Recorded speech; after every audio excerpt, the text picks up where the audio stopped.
And I read actually a press release last week by Timothy Gaston, who says he's going to be raising this, and I'm raising it now.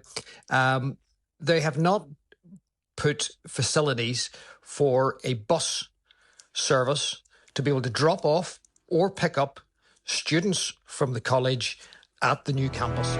Look at this that the TUV are bringing to the party this morning. They issued a press release a while ago. No doubt Timothy Gaston's going to kick off about this, that I didn't pick up on it, which is suggesting that Graham Smith, whoever that is, from TransLink, has said that they weren't fully consulted by the developer. Timothy Gaston, good morning. Morning, Stephen. Go ahead, Timothy. You were on to this a while ago, were you? Yeah, a couple of weeks ago, and I certainly welcome other politicians joining us in our campaign, not only to highlight the problem, but to try and get a solution. You know, yes, the NRC is the building, the new building that has opened up this site, but we've got to bear in mind this is a massive regeneration project for Ballymena. The Partick site is earmarked for, we have the NRC, we'll also have the long promised leisure centre delivered by council. There's a city deal project also on the land. The police have a portion of the land, and you have Radius, who has a massive area for housing. So this isn't just about the NRC, this is about a wider development piece for Ballymena. Hold on a minute. Are you telling me the £7.5 million new link road, where there's no lay-by for a bus? Correct. That means that there'll also be problems with the buses going to the leisure centre?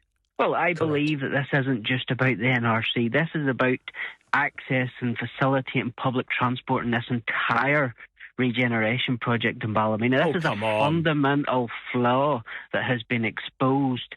That, you know, we hear the Department of Infrastructure, you ran before Christmas talking about taking public transport and travelling in bliss to get off the road. Whereas what we have here, no provision to the NRC, no future provision to the leisure centre, no future provision to the A4C City Deal project. You know, this is a massive disaster that this hasn't been thought about before the road was developed. This is something that should have been a fundamental imprint in the design process of this road.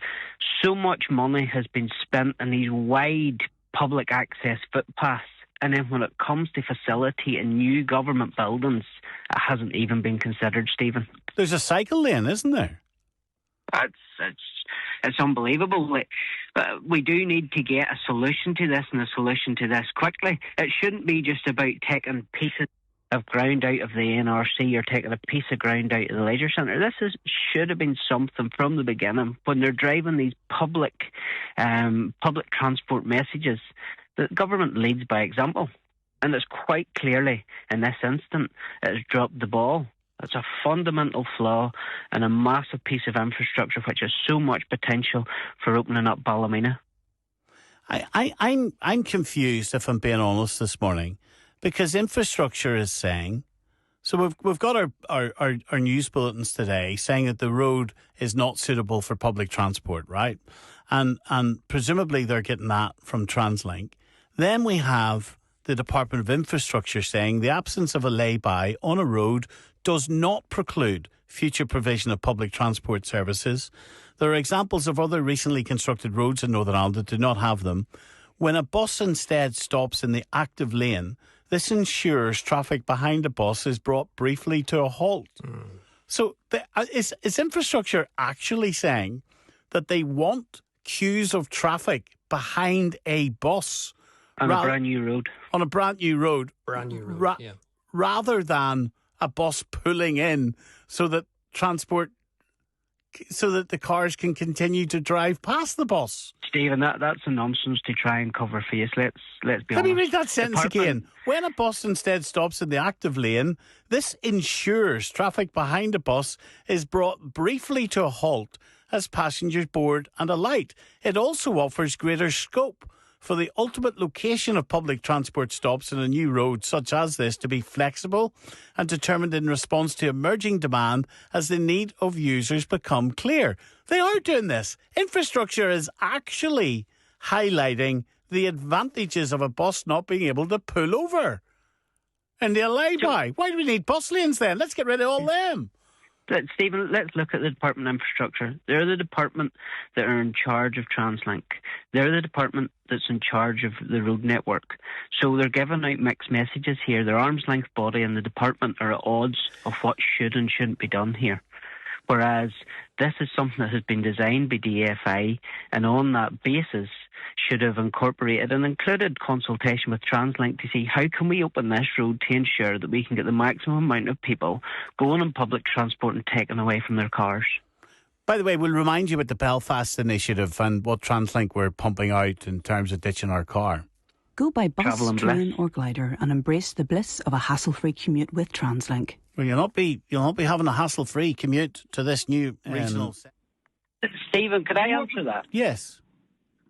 Stephen, this isn't just, yes, the NRC has been flagged up as the first problem, but this is the first of a number of problems where we will have leisure facilities along this road. We will have an I4C for businesses. We already have a number of 100 houses. We're being told, and the public messaging is to get on to public transport and get out of your car. It's bliss, Timothy. It's bliss. Stephen, when's the last time you were in a bus? There's not much bliss about it. I don't do buses.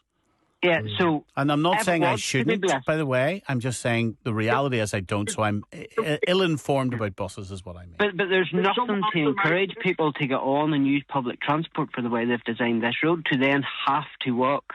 Yes, on a lovely sunny day it might be a lovely walk, but when it comes to the dead of winter, people don't want to get soaked before they go into school. People don't want to get soaked before they go into a leisure centre. People don't want to get soaked by the time carrying their shopping that they've got in the town to get back to their house. If the government wants to enforce and encourage people to get onto buses, they need to provide the provision for people to do so. Michael, what are you? They haven't done it in this room. If I just go back to this statement that Jim Allister put in the public domain, Timothy, I keep coming back to it. Graham Smith of TransLink said to Jim Allister, it would appear that the developers of St Patrick's Link Road didn't fully consult with TransLink. So I have another basic question. Why is it not within the rules that there has to be full consultation to a certain criteria when you're building a road like this? Why is it up for discussion, Timothy? Why is it not a statutory requirement to fully consult with the public transport network? Absolutely. And when you have a key message from government, and I keep going back over this, the key message is to use public transport, get out of your car, all the benefits that it brings, travel and bliss, stress-free, yada, yada, yada.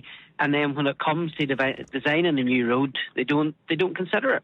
Like I could take you to a school in Ballymena where they took away parking spaces and put in a big, massive, wide, active travel footpath, which there was uproar, which then meant it limited the places for buses to park.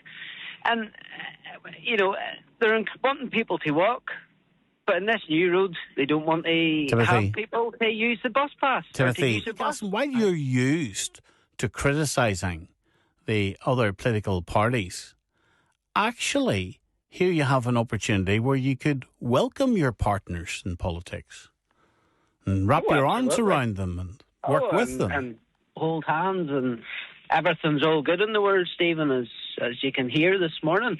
I certainly welcome any support to try and get this issue resolved. Wayne said what the politicians do, they're only in it for themselves. Well, if it wasn't for us raising this issue, you wouldn't have a main story. This morning you'd have been covering something else. So it's the job of a politician to take concerns that have been raised with us and try and get solutions for them and raise them through the appropriate mechanisms. Thank you, Timothy. Let's squeeze Jade in.